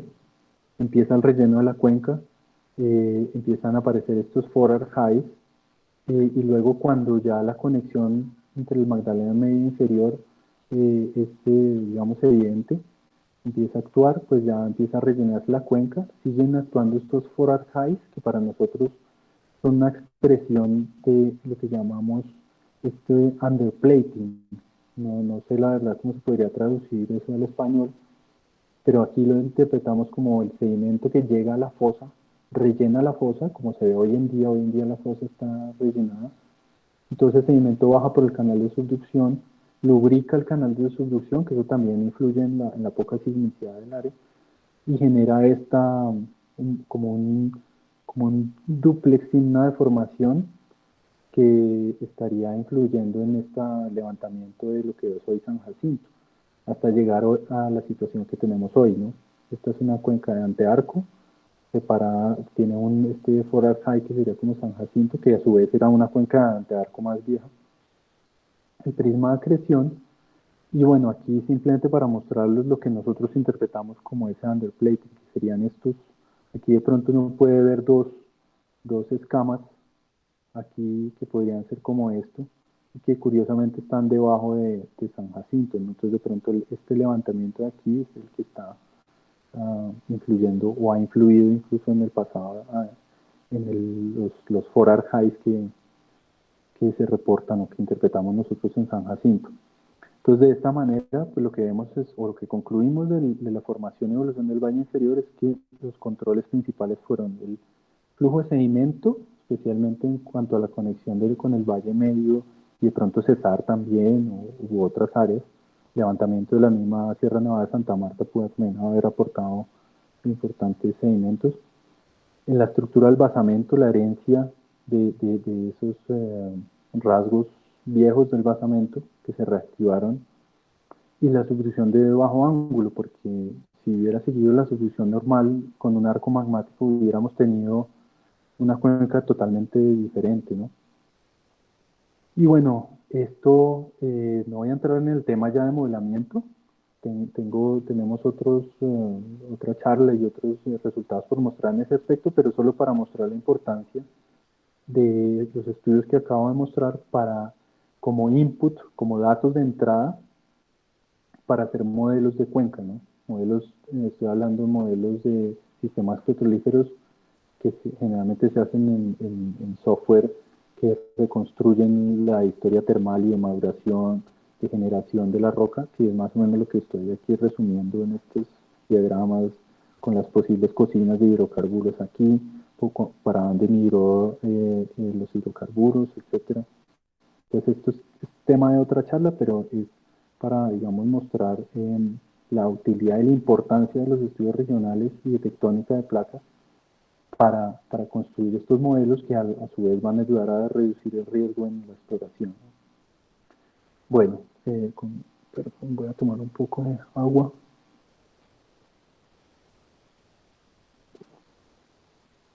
Bueno, ya entonces salimos del valle inferior y muy rápidamente voy a pasar por La Guajira y el Cesar. Entonces, bueno, La Guajira, aquí como les comentaba, vamos a enfocarnos principalmente en la zona sur y en la baja Guajira, sobre todo la parte onshore, que es la que conocemos más desde Jocol, y que también es importante porque hasta hoy es la única área, aunque bueno, parte está en costa afuera, es donde están la producción costa afuera de Colombia. La única producción costa afuera aquí en Colombia hasta el momento comercial está aquí. El descubrimiento de Chuchupa y Ballena con estos recursos, casi 4 trillones de pies cúbicos, 1.2 trillones de pies cúbicos, el río Hacha un poco menos de 1 trillón, y fueron descubiertos por Texaco en 1973 y este año pasaron a ser operados por Jocol. Entonces, esta es digamos, la importancia de La Guajira, donde esperamos que haya más, no nos quedemos con solo estos campos, sino que podamos seguir ampliando la producción comercial allí. Está la geología, el mapa de Ingeminas del 2008, donde ya tenemos aquí Sierra Nevada, Santa Marta, la Alta Guajira, zonas donde afloran rocas precretásicas, incluso precámbricas, viejas, y entre ellos pues está esta zona donde afloran sedimentos principalmente neógenos y cuaternarios, y que como vemos aquí con la gravimetría de John Cerón, pues se ve muy bien esta depresión entre estos dos saltos de basamento, ¿no? De rocas más viejas. Y bueno, depresiones también hacia offshore que pueden tener, pues ahí está el debate si son cocinas termogénicas, o si la generación es biogénica, es otro debate al que no voy a entrar ahorita. Esta es una columna estratigráfica de la Baja Guajira, fue compilada por Joana Romero, y aquí lo que se contempla para la Baja Guajira es que, bueno, hay una parte donde habría una cuña cretácica, como correlacionable con lo que se ve en Cesar Ranchería, y luego tendríamos un Mioceno inferior, que serían los principales reservorios, pronto la parte baja de la formación Gimol, y luego ya tenemos el relleno de diferentes secuencias. Aquí en este caso pues ella lo limita con estos colores que son los que utilizan la interpretación sísmica, y la más importante pues digamos en cuanto a producción e incluso a generación, teniendo en cuenta generación biogénica, si la generación proviene de la misma intercalaciones dentro de esta unidad, Entonces sería aquí en Gimol, la parte baja de Gimol. Este es un diagrama de Katz y Williams donde ellos explican más o menos lo que es más o menos aceptado, que es que sobre el basamento pues empezaron a depositar una serie de depósitos transgresivos, en algunos lados clásicos más espesos y después más calcáreos. Entonces aquí tendríamos como los clásicos de Chuchupa y los carbonatos de la caliza de ballena, todo como en un ambiente más de transgresión, de relleno de unas, más o menos, puede ser similar al valle inferior, también incluso en edad, relleno de paletopografías, así, y luego, así como en el valle inferior, en algún momento cambia ese patrón, ¿no? Y justamente también en el Mioceno medio, que es similar a lo que se acaba de mostrar. Seguramente ese levantamiento de Perijá, de la Sierra Nevada de Santa Marta, hace que el patrón predominante ya sea la progradación. Aquí está mucho mejor preservado en la sísmica, se ve muy bien, como voy a mostrar ahora, todos los clinoformos y la progradación con la que se pueden, esas sísmicas se pueden hacer estudios muy interesantes de la migración, el relleno de la plataforma, de la subsidencia, de la espacio de acumulación, etcétera. Entonces de aquí para arriba ya empieza todo hasta hoy, como una programación y un relleno que continúa hasta la parte del prisma de acreción. Y esto es una transecta que construyó Romero desde la zona, casi la frontera con Venezuela, zona de Maicao, hasta eh, casi la costa, la occidental de La Guajira, donde se ve más o menos lo que acabo de decir con los colores que ella definió en la columna, donde aquí tenemos primero la transgresión, entonces unos clásicos, de pronto está amarillito y este azul sería como estos montículos de carbonatos, por aquí tipo ballena, estos que se ven acá. Todo esto sería como una secuencia o un paquete transgresivo que traslapa el basamento hacia acá. Luego de pronto hay unos paquetes que están preservados solo en esta zona, que serían de pronto agradacionales, no se sabe muy bien porque no están muy bien preservados, y fueron truncados por este paquete 3, que sería, podría interpretarse como de pronto un evento catastrófico, alguna especie de tsunami, de pronto por algún cambio, o sí, un sismo puede ser. Y a partir de aquí empieza a cambiar ya, ustedes ven aquí los clinoformos, empieza a tener esta migración, las diferentes secuencias. Y es lo que les decía, aquí se puede determinar cómo ha sido la migración de los topsets del borde de la plataforma, etcétera. Esto también es, digamos, eh,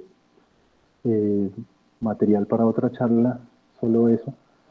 Y esta es la ilustración como ella lo dibuja ya a modo de esquema, la gradación, luego aquí el cambio, los clinoformos con sus forsets, bottom sets, top sets, etcétera.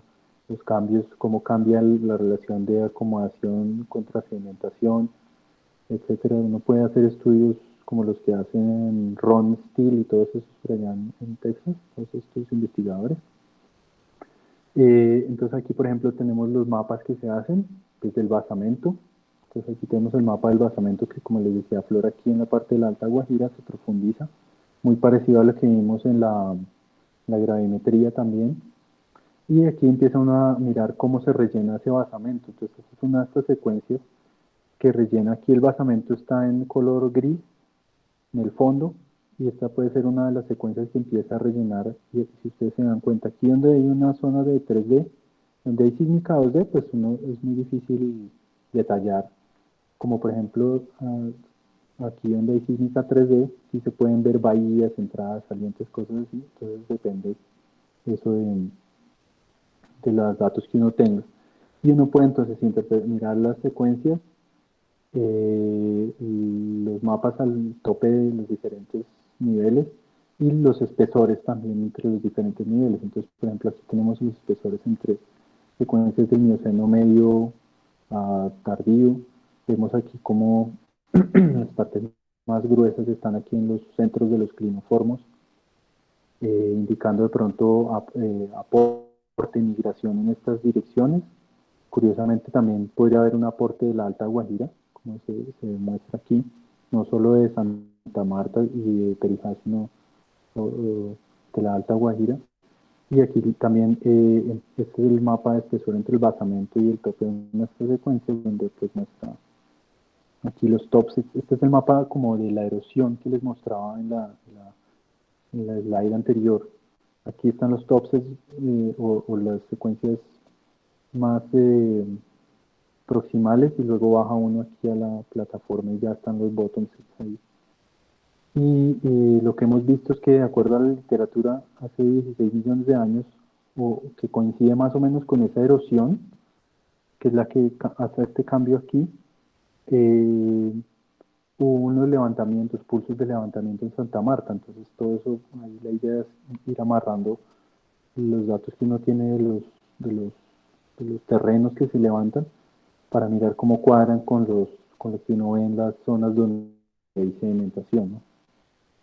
Y este es simplemente un ejemplo ya, sin nosotros estar involucrados muy en el offshore, un ejemplo de Antonio Velázquez de cómo es la geometría por acá en la Alta y en la Baja Guajira, ya en áreas costa afuera, donde por acá ya saliendo del continente pues tenemos estas cuencas como Pigio, Arco, Antearco, zonas de diapirismo del lodo, el prisma de acreción, y luego la cuenca. Aquí sería la fosa de subducción y la subducción también, digamos, de bajo ángulo del Caribe bajo Sudamérica. Y esta sería la zona de la falla de Cuiza, que se ve muy bien en la sísmica como un graben relleno por rocas más viejas, donde se han perforado unos pozos ahí en los flancos. Entonces, digamos que ya para el origen y la formación de esta cuenca, yo recurría a la tesis de Elaine Evans, donde ella plantea esta evolución desde una zona donde en el Eoceno, lo que llamamos rifting, sería más como una extensión. A mí no me gusta de pronto hablar mucho de rifting porque uno lo asocia como más como con extensión de la corteza y ascenso del manto y todas esas cosas, pero es como la extensión en esos bloquecitos que ella pinta acá, con cuencas, aquí como la de Chimare. Luego empieza la transtensión, entonces ya más relleno, y por eso la cuenca de la Guajira es principalmente más de tipo de transtensión o transformación. Aquí interpreta también una partición de esfuerzos, rumbo más o menos paralelo a este vector y extensión más o menos perpendicular. Y luego ya cuando ya empieza el levantamiento de estas Sierra Nevada de Santa Marta, Perijá, pues empieza a ver el relleno, el proto-ranchería y otros ríos empiezan a rellenar estas áreas en los flancos, digamos, de sus zonas levantadas. Y bueno, ya para terminar, la cuenca es esa ranchería. Entonces aquí la vemos entre la zona de Boca y la zona del Valle Inferior de Magdalena, el sistema de fallas de Santa Marta, Bucaramanga, y el mapa geológico. Entonces estaba entre Perijá y Sierra Nevada de Santa Marta. Y bueno, aquí voy a basarme mucho en trabajos que hicimos antes y el trabajo de Sánchez y Simón del 2016, donde ellos también hicieron modelamiento gravimétrico para ver cómo era el basamento y todo debajo de, de lo que se veía aquí, que en esta parte tenemos pues lo que es la Sierra Nevada de Santa Marta, y aquí en el B tenemos este acercamiento donde tenemos aquí la Sierra Nevada de Santa Marta, esa ranchería, y Perijá, que es prácticamente como una ventana, un bloque ahí que desafortunadamente para los sistemas petrolíferos rompió la cuenca de Maracaibo, que era una sola, digamos, y la fragmentó, y eso se dice vulgarmente, nos jodió, porque todo el petróleo y todo eso quedó allá en Maracaibo, y el Cesar quedó bastante, digamos, expuesta a la deformación, y por eso hubo tanto, digamos, escape de petróleo y todo eso.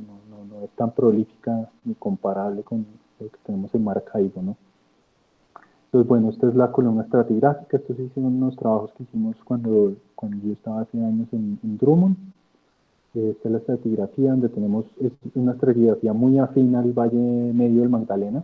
Entonces tenemos el Jurásico, la Quinta, tenemos todo el Cretácico, ahorita que está, digamos, hablándose mucho del tema del fracking, pues aquí están las unidades que son más, eh, las mejores para hacer fracking, y eso serían estos de acá, Cretácico. Y está la parte de los carbones, que es la que produce allá en las minas de Drummond, en la formación Los Cuervos, en el Cesar.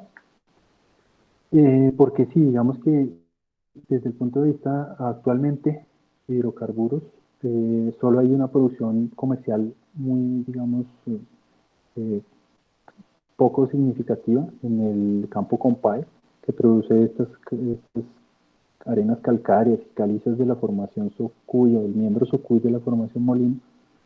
Y de resto no ha habido más producción, digamos, de gas convencional, porque tengo entendido que ya Drummond está produciendo algo de gas asociado al carbón, metano asociado al carbón, pero bueno, eso es otro, esos ya son no convencionales.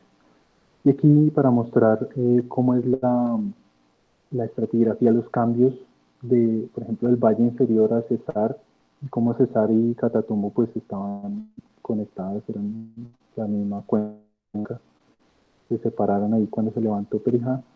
Y aquí la falla de Santa Marta Bucaramanga, como también marcó un cambio muy importante entre estas dos áreas, ¿no? Aquí no hay, encima del basamento que sería permotriásico, está esto de secuencia, mientras que aquí tenemos otro escenario, ¿no? Y mientras que si hacemos una transecta del Valle Medio hacia esa rancería, pues sí es más continuo, y se ve como, digamos, el avance fue de sur a norte. Aquí esta zona ya las unidades son más delgadas, un poco más jóvenes, mientras que en el Valle Medio pues está más espesor y más viejas, digamos, las secuencias cretácicas y eso. Eso se ve de esta manera en pozos, digamos. Esta es una correlación también mostrando lo que acabo de mencionar. Desde el oriente hasta el occidente, hacia la Sierra Nevada de Santa Marta, la variación del Cretácico, que es mucho más espeso, y un pozo ya como este cerca a la Sierra Nevada de Santa Marta, que ya presenta variaciones, presenta un espesor mucho menor, como una especie de condensación, a medida que nosotros interpretamos como un traslape de estos cretácicos, estos depósitos cretácicos contra el basamento jurásico. Esta es la estructura que interpreta Sánchez y Mann. Entonces lo que les mostraba aquí, digamos, se ven unos sinclinales donde está la unidad portadora de carbono en la zona de Cesar, y aquí todo esto afectado por la zona de falla de Santa Marta, Bucaramanga, y también la deformación asociada al Perijá, al frente de formación cabalgante hacia el occidente de Perijá. Y bueno, este es uno de los cortes que hicieron ellos mostrando la estructura del Perijá con Maracaibo y Cesar Ranchería, que quedó un pedacito preservado entre los dos bloques de basamento. Entonces, digamos que para concluir, y de acuerdo a lo que presentan Sánchez y Mann, pues esta cuenca resultó de la partición, o, sí, puede llamarse partición del Maracaibo occidental por el levantamiento del Perijá, ¿no? Entonces, ellos lo que concluyen es que, de acuerdo a la proximidad de la cuenca a los límites de placa, pues esta cuenca fue más influenciada por los eventos de formación, y por eso no fue tan protegida como Maracaibo, ¿no? Donde sí estuvo más tranquila, y todos los sistemas petrolíferos y todo actuaron mucho mejor, y se tiene lo que se tiene hoy en día ya de petróleo. Y bueno, tenemos esto, igual hay que seguir explorando y mirar a ver qué potencial hay de, por ejemplo, yacimientos naturalmente fracturados, el gas asociado al carbón, todo eso. Todavía hay potencial, aunque pues al lado de Maracaibo pues se queda uno como desanimado. Bueno, y ya para concluir, aquí simplemente unos números de la ANH. Lo que vemos es que estas cuencas no son muy significativas, pero pueden tener un potencial, digamos, en cuanto a producción. Vemos que el Valle Inferior y todos aportan poca producción al país comparado con otras cuencas como Llanos y Valle Medio, pero si le queremos a los estudios de la ANH, de FINE, por ejemplo, que presentaron el año pasado, vemos que hay recursos muy importantes, eh, en estas cuencas, en el Valle Inferior, incluso en Sinú San Jacinto. Hay recursos importantes, entonces pues hay que seguir explorando. Y bueno, ya para terminar, entonces lo que vimos es que estas cuencas se relacionan con la margen convergente, algunas son más de tipo antearco y otras más de rumbo como Guajira. En el Valle Inferior pues están principalmente unidades terciarias más relacionadas entre Valle Inferior, Sinú, San Jacinto y Guajira, mientras que San Ranchería sería más relacionada a Valle Medio, Catatumbo y Maracaibo. Y digamos que todo lo que hemos mostrado pues ha influido en por qué tenemos en algunos lugares más recursos como carbón en el Cesar o gas y líquidos en el Valle Inferior en estas zonas a pesar de que tienen bajo gradiente geotérmico y todo, de pronto la alta sedimentación y la depositación de estas rocas con buen contenido de materia orgánica ha compensado ese bajo flujo de calor. Y entonces, bueno, aquí estos estudios son claves para los modelos multidimensionales que hacemos también como herramientas para reducir el riesgo en la exploración de hidrocarburos. Entonces, bueno, espero no haberme extendido mucho tiempo. Muchas gracias por la asistencia a todos. Y bueno, quedo listo para cualquier pregunta que tengan. Ok, muchas gracias, Alejandro. Pues tenemos varias preguntas en el chat. Entonces, no sé si quieres que te las lea y te digo quién las va preguntando. Bueno, sí, por favor. Bueno, la primera pregunta es de Juan Carlos Ramírez. Él pregunta, ¿la muestra del Bonga puede correlacionarse con los afloramientos de basamento máfico, ultramáfico cerca a Planeta Rica? No, porque es que en el Bonga es una roca granitoide. Es una roca granitoide, entonces sí, no es tan comparable porque allá en Planeta Rica pues hay basaltos y perióditas, y en Bonga lo que vimos fue puro cuarzo feldespato típico granitoide. Entonces sí, la respuesta sería que no son el mismo tipo de roca, aunque según los isótopos del lutecio hafnio, ese Plutón habría introducido de pronto una corteza más transicional a oceánica. Ese fue como el mensaje que quedó de este tipo de análisis. Ok, pues seguimos con la siguiente. Entonces, Carlos Gabriel Giraldo pregunta, ¿cuáles son las evidencias que permiten plantear una conexión entre un mar al oeste en el cual fue depositado la formación Canzona y un mar al este en el cual fue depositado la formación Laumí? Bueno, a ver, hay varias. Por ejemplo, hay un estudio de Dueñas y de Clemencia Gómez, creo que es, donde ellos encontraron unos dinoflagelados y otros bichos en algunas quebradas por allá por Cerro Canzona y todo. Yo por ahí tengo los artículos, los puedo compartir. Y ellos son unos de los que proponen que esos mismos bichos estaban en algunas secciones del Valle Medio. Nosotros también hemos mirado algunas secciones nuevas y muestras nuevas, principalmente con, bueno, bioestratigrafía y también con ABK, que es lo que llaman análisis visual de querógeno para cuando se hace geoquímica orgánica. Y hay indicios también, hay buenos indicios y buenos parámetros de correlación entre las rocas de algunos niveles, no son todos, ¿no? Algunos niveles de la formación Canzona con, con algunos niveles del Cretácico, no recuerdo bien exactamente qué niveles, si sea la Luna o más bien. Por edad debería ser más Cretácico superior, ¿no? Porque Canzona estamos hablando que son como coniacianos, antoniano para arriba. Entonces debería ser el equivalente a la secuencia superior del Valle Medio. Y bueno, la sísmica también me parece que a ambos lados, tanto hacia Romeral como hacia la falla de Bucaramanga de Santa Marta, pues muestra que ese Cretácico fue como truncado por una erosión este Cretácico, a pesar de que se adelgazaba un poco hacia el occidente, seguía y fue truncado. Entonces digamos que esas son como las evidencias que lo que nosotros hemos compilado para proponer que sí, digamos, era un arco, en el Cretácico había un arco magmático de pronto subacuoso, que hubo depositaciones de sedimentos, pero que después eso se levantó, se erosionó y se removió casi que por completo. Ok, gracias. Los autores de las preguntas también pueden hacer un comentario si quieren, como para incluir dentro de la pregunta, si algo necesitan. Este espacio es para eso.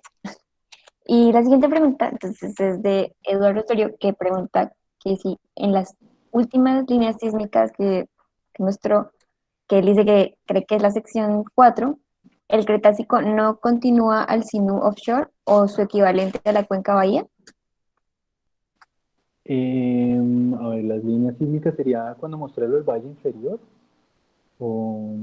Pues no, Ah, no, ok. espérate, la cuenca Bahía, entonces en la Guajira, ¿o cuáles serían? Espera, a ver, sería, debe ser esta, o cuál, Sería Valle ahí Inferior, tocaría. Alejandro. Ah, listo, entonces sería, bueno, sería esto de aquí. Entonces me toca ponerlo en modo presentación.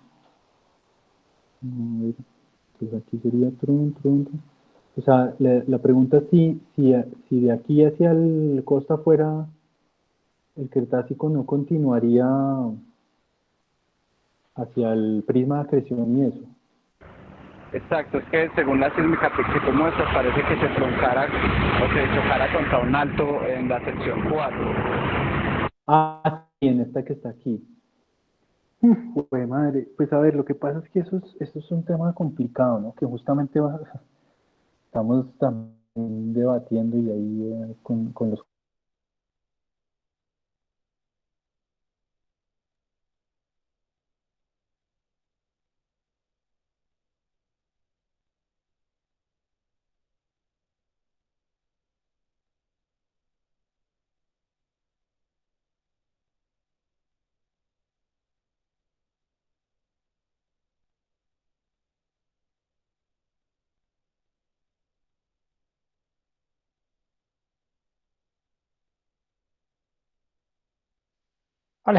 Alejandro, ¿aún estás por ahí?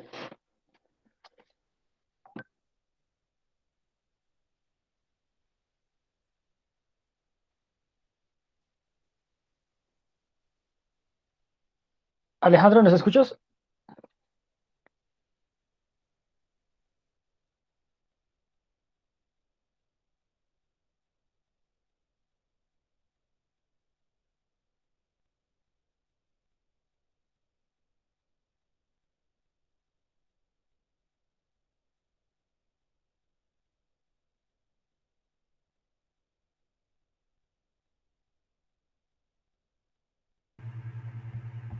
No, se pareciera ser que está desconectado, Alejandro.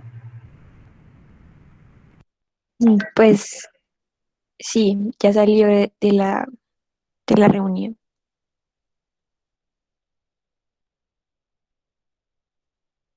Vamos a esperar un minuto, pues que Alejandro se vuelva a conectar o que nos contacte a nosotros al correo del capítulo y si algo les estaremos comentando para terminar de resolver las preguntas que quedan.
se me cortó la conexión. ¿Aló? Ya te escuchamos. Ya. ¿Nos escuchas? A nosotros. Sí, sí, qué pena que parece que se me fue la conexión y me quedé hablando solo. Tranquilo, no te preocupes. Listo, pues yo no sé hasta qué punto quedó respondida la pregunta porque yo creo que hablé un buen rato y no sabía si me escuchaban o no. Creo que escuchamos hasta la parte que decías que era muy compleja la situación. Ahí. Sí, pues sí, digamos que es difícil saber, ¿no? Yo creo que hay como una especie de cuñita ahí abajo.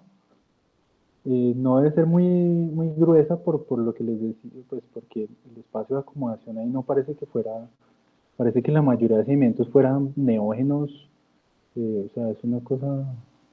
Entonces, si hay algo, yo creo que es una cuña muy delgada que de pronto se adelgaza hacia el costa afuera y ya. Pero sí, digamos que es difícil saber.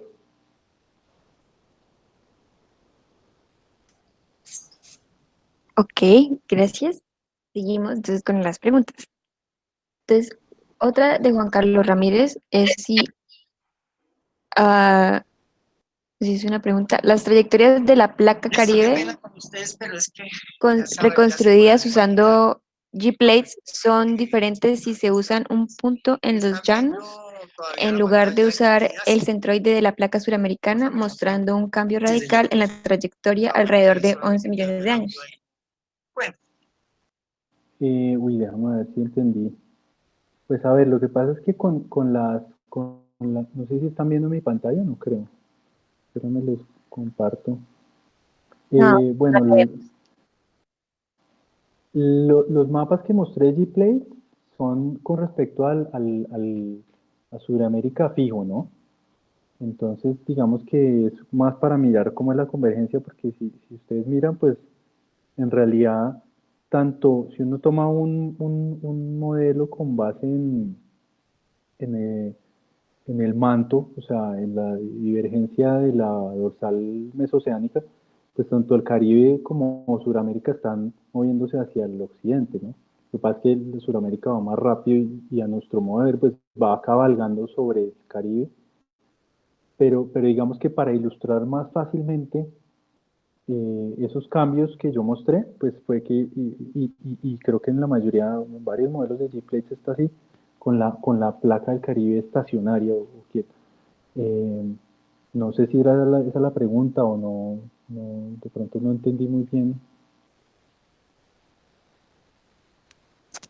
Pues es que más que una pregunta pareciera que fuera una afirmación.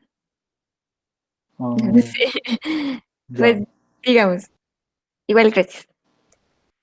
Ah, C. Molinares dice, Alejandro, muchas gracias por la excelente presentación. Es bastante curioso el fin de la actividad magmática, cambios en convergencia y oblicuidad de placa y la retrodeformación del slab de tomografía sísmica y la discordancia del Eoceno medio. Pero, ahora la pregunta, ¿por qué el sistema de fallas de Romeral si parece continuarse en los mapas al norte de la periodita del planeta Rica y no se observa lo mismo para el sistema de fallas de Palestina? ¿Una subducción no desplazaría ambos sistemas? Sí, pues a ver, lo que pasa es que lo que yo creo es que aunque lo ponen en los mapas, ¿sí me están escuchando? Sí, sí, señor. Ah, listo. Entonces, mira, lógico, a ver. Lo que pasa es que, espérate, les comparto mi presentación un momentico. A ver, la pantalla. Yo creo que los dos son más o menos, no sé si están viendo ya espera, a ver, ya se va a presentar. ¿Ya están viendo mi pantalla? Sí, señor. Al- Entonces, mira, entonces no sé, me imagino que lo que se refieren con la pregunta es que en los mapas ponen este rasgo, que no sé si están viendo mi cursor, como la falla de Romeral hacia el norte, mientras que Palestina termina y ya no está. Yo creo que es eso lo que se refiere.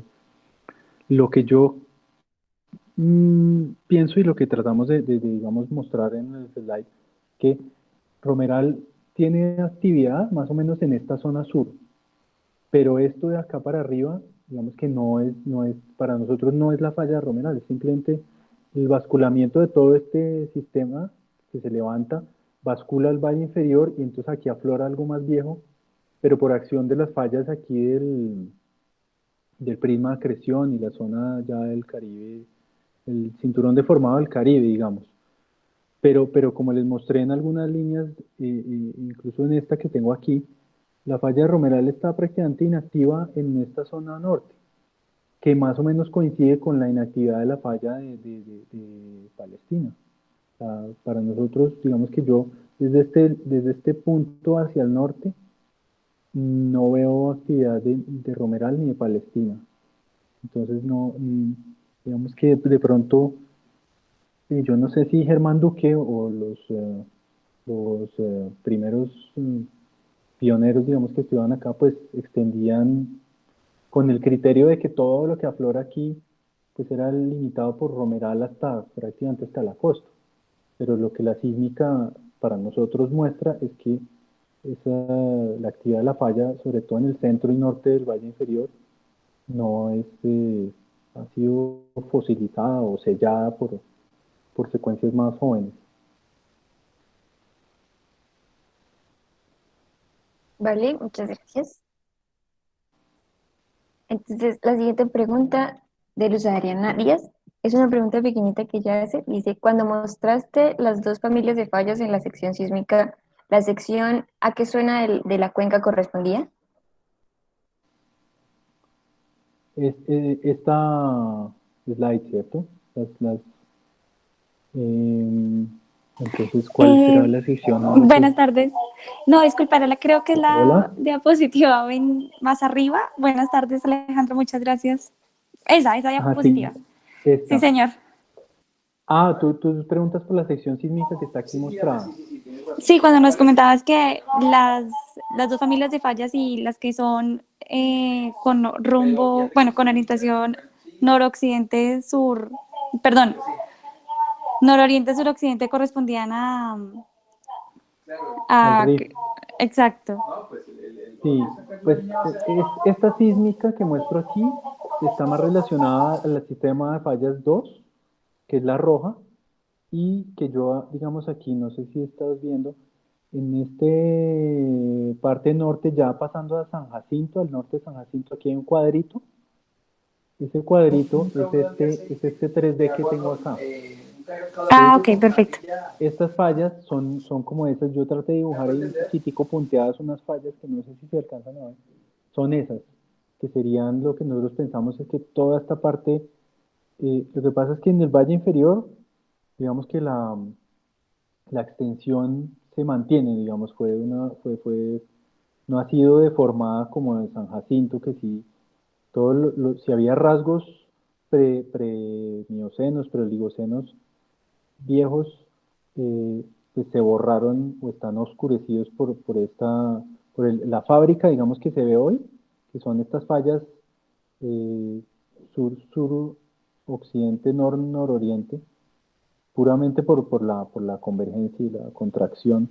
Todo eso borró todo lo que había ahí antes, ¿no? Pero en algunas partes, como en el norte de San Jacinto, no se ha invertido, no se ha contraído tanto, y por eso nosotros pensamos que esta es como una fábrica vieja de Hagamos una cosa, que, este man tiene que en que se aceite, preservó, digamos. Vale, muchas gracias. 32 y 30. Ujú, de nada. Listo. Entonces, la siguiente pregunta es de Jorge Aníbal Lajo. Dice, ¿hay alguna evidencia de ofiolitas como expresión de una obstrucción como en Ecuador en la zona que pueda corroborar la existencia de una corteza oceánica perforada por el pozo Bonga 1 al este del terreno Calima? No, mira, que ofiolitas, eso ha sido una discusión pues, que ha habido por ahí con varias personas. Solo tenemos estas periotitas, que de hecho son unas Harzburgitas, y hay otras que han descrito ahí en mayor detalle, los que saben del tema, pero toda la sucesión, la suite, como llaman, de ofiolitas, no se ha visto ni aquí en Planeta Rica, ni en el Valle Inferior, ni nada, ¿no? Entonces digamos que la respuesta es que no hay como tal una suite de ofiolitas que se ve ahí en esta zona. Ok, gracias. La siguiente Ujú. es de Simón Linares, que sí. ¿Cuál sería el límite tectónico del Valle Inferior del Magdalena y el Valle Medio del Magdalena? Una falla jurásica tal vez, ejemplo, la falla Murrucuca, Murrucucu, o Eh, sí, pues sí, puede ser una de estas. No sé si están viendo mi pantalla aquí donde estoy señalando. Creo que la falla de Murucucu puede ir por aquí. Puede ser un rasgo de estos, así. Aquí incluso, por ejemplo, este rasgo que yo estoy señalando es un graben que se ve muy bien en la sísmica y que, bueno, por aquí está el río Magdalena y toda esa zona que no se ve muy bien. Pero puede ser una falla tipo de estas de asociada al rifting que limitó eso y que, sí, porque digamos que lo que uno habla, bueno, el alto de Cáchira, ¿no? Que es la zona aquí donde está más alto y donde de hecho nosotros utilizamos la sísmica para establecer en qué periodo o en qué momento más o menos se conectaban estos dos, ¿no? Ahí miramos, ese fue otro criterio que tratamos de utilizar para ver cuándo se habían conectado esos depósitos y, y sí, digamos que están afectadas por una falla, que sí podría ser esa de, creo que sería como la continuación de esto, como por aquí, la de Murrucucú. ok, gracias. La siguiente es de Diana Ortega. Pregunta, ¿qué controla la morfología de los carbonatos depositados durante el Mioceno tardío en el área de La Guajira? ¿Cuál es la composición de esos carbonatos? Gracias. En La Guajira, bueno, ahí justamente hace poco también tuvimos vi unas presentaciones y hay debate sobre esos carbonatos. Bueno, voy a ir aquí el mapa geológico, porque bueno, ahí hay un punto que sigue en debate y es si los carbonatos de ahí son in situ o son retrabajados, ¿no? Porque, digamos, por ejemplo, aquí en la línea sísmica se ven bien la expresión de, espérame a ver, la pongo aquí. Esos carbonatos en La Guajira tienen esta expresión. No tengo una línea del campo ballena, pero es más o menos algo así. Es un cierre muy bonito en cuatro direcciones, así donde está como la especie de montículo de carbonatos, que digamos que yo pensaría que estos carbonatos con esa morfología sí son in situ. Hay otras personas, o no sé, hay otros carbonatos que la gente consideran que son retrabajados en varias partes de La Guajira. Eh, Estos in situ, digamos que no es fácil, porque parece que no tuvieran un control así de un alto de basamento o algo así. No es tan fácil como en el valle inferior, ¿no? Que tú tienes el cuco y el difícil con carbonatos ahí en lo que parecía, lo que interpretamos con unos paleoaltos. Aquí parecía que era una plataforma más o menos regular, no tenía muchas rugosidades. Entonces yo creo que ahí tocaría buscar explicaciones más como del tipo ambiental, de sedimentos, de productividad, no sé, alguien, yo no soy experto en carbonatos, entonces de pronto debe haber otros factores que diferentes a la topografía del basamento, es lo que yo pensaría, pero la verdad no sabría decirte. Pero sí, buena pregunta. Ok, gracias. La siguiente pregunta dice, ante todo, muchas gracias por tan buena presentación. Saludos desde Perú. Estoy estudiando la Ah, transición entre los Andes centrales, Perú, y septentrionales, Ecuador. Ecuador, ya me estoy metiendo en Colombia. Ah, eso fue como un agradecimiento, pero bueno, que lo leí. ah, Ah, bueno, gracias. Eso fue parte de Jorge Aníbal Lajo, por si acaso. Bueno, muchas gracias. El mismo pregunta, ¿el flat slab de Bucaramanga estaría acompañado de erosión tectónica o subducción-erosión? Eso podría explicar la mayor incidencia de fallamiento normal, como lo explicaste a partir del Oligoceno. Sí, digamos que nosotros, yo solo tengo la imagen que les mostré. ¿Dónde está? Espera un momentico, la busco. Aquí. Entonces, digamos que todo esto es esta situación de hoy en día, el slab como está subduciendo hoy sería el flat slab de Bucaramanga que llamó Pennington, que, que sí, hoy, digamos, si tenemos en cuenta los datos de estos arcos magmáticos del Cretácico, pues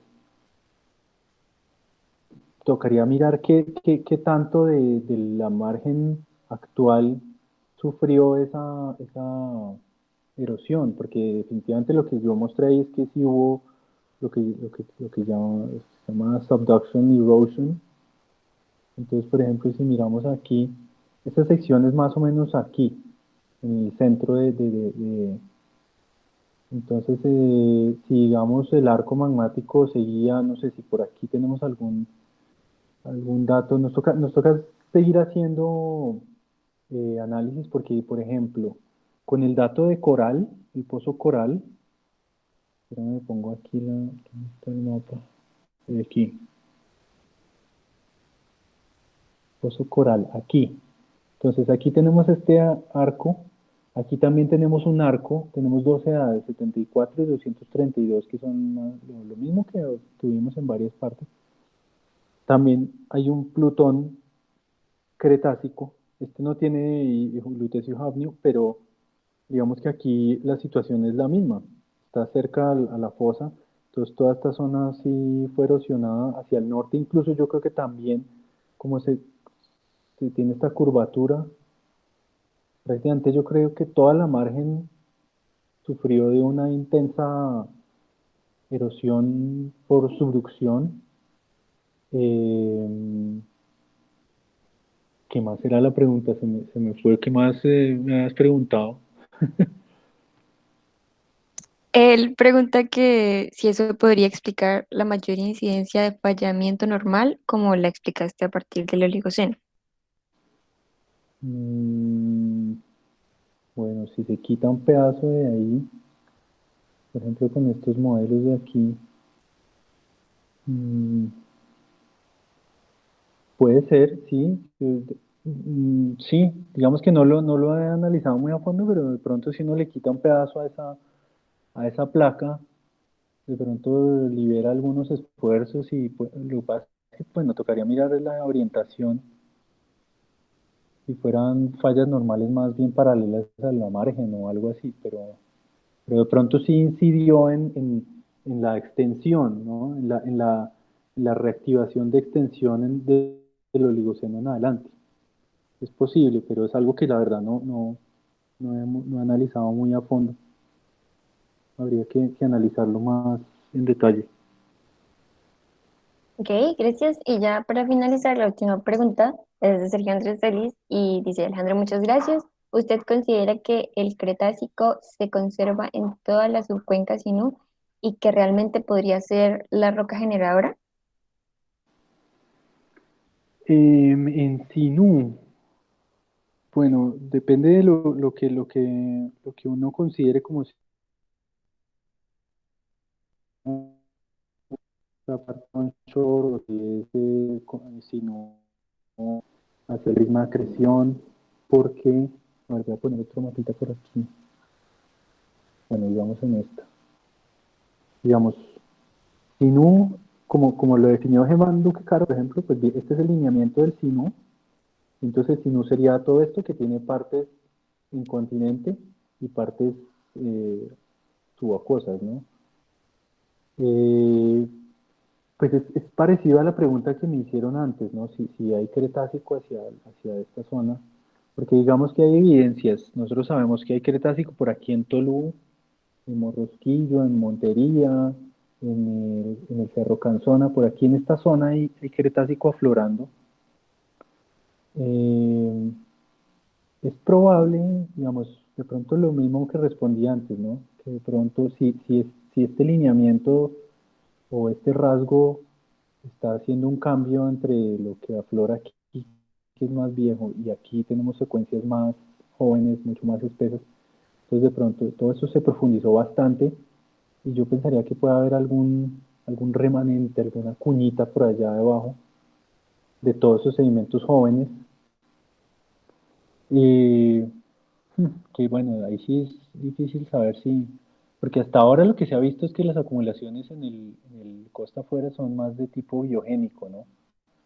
Por ahí han reportado algunos piston core con algo de líquido, que pues no necesariamente tiene que venir del Cretácico, y la mayoría es biogénico. Entonces, digamos que con la evidencia actual, yo no veo muy factible, no sé, de pronto ni hay necesidad de poner un Cretácico allá abajo, sino solo podemos tener campos grandes biogénicos o generación de unas rocas, germinación termogénica de rocas terciarias, sí, no sé, pero la evidencia me parece que no está apuntando mucho a que haya generación cretácica o que hubiera generación cretácica en el Sinú y eso.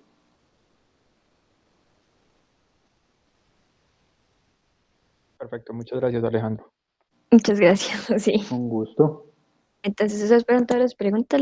Los mensajes que quedan son de agradecimiento y felicitaciones hacia ti por esta buena charla.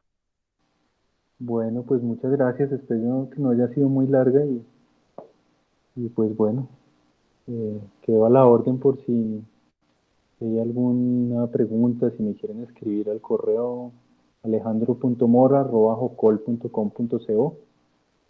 Y bueno, muchas gracias por la invitación y a todos los asistentes. Ay, muchas gracias a ti. Están todos cordialmente invitados a la siguiente charla. Y ya, hasta pronto. Muchas gracias. Bueno, gracias a ustedes y buena noche para todos. Gracias, hasta luego, buena noche. Hasta luego. Hasta luego, gracias por la invitación.